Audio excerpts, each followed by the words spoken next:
Blue Jays bullpen has been blowing up. Alek Manoah makes his season debut as a familiar face is back in the Jays organization. Hey everyone, welcome into Long Ball. Rob Wong, joined alongside by Toronto Sun Blue Jays writer Rob Longley.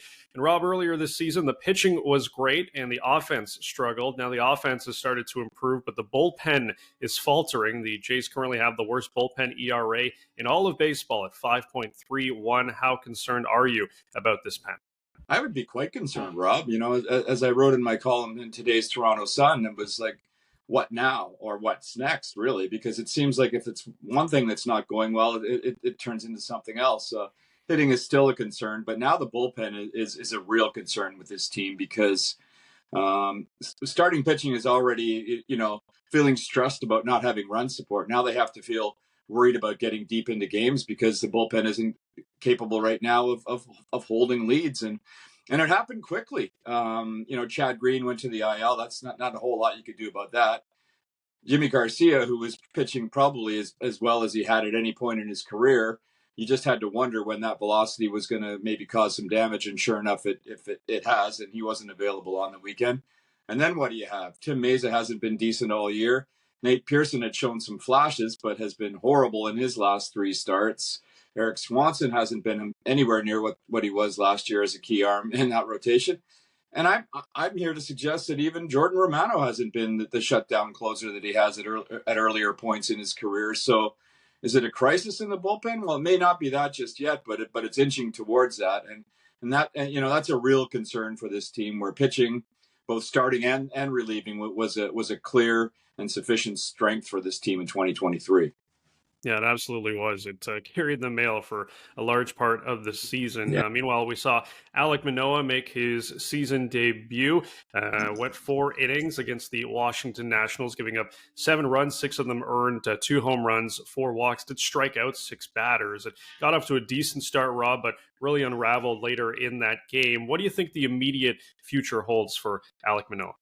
Well, it sounds like, Rob, that the immediate future is he gets another shot, that he'll make another start the next turn through the rotation. And, I guess maybe if you're looking for positives from that start, it was that he did have 6 strikeouts, and, his release point looked a little bit better than it had earlier in the year. And maybe you can't gauge things off of one start. But to me, the reason that he's getting another start is clearly out of desperation. They don't have options. This team has not had a 5th starter really since last season. And for most of last season, they didn't have one. And what happened? Let's just rewind a little bit. What happened in spring training? Bowden Francis sort of won the job for that 5th starter position entering the season, and couldn't hold it because he wasn't really capable of doing it just yet, and then got hurt. Then they handed it over to Yariel Rodriguez, which they figured that might be an option at some point in the season. He was so, and then got hurt. Ricky Tiedemann, who you had hoped would have been a candidate to come up to be promoted at some point, maybe a month or so from now, he got hurt, and his timeline is delayed. So you really didn't have many other options other than to go to Alek Manoah. That's why they, I think, promoted him up as quickly as they did. And that's why I think that a big reason why he's going to get a second crack at this. So again, kind of like the bullpen, not quite crisis yet, especially with the other 4 guys pitching so strongly.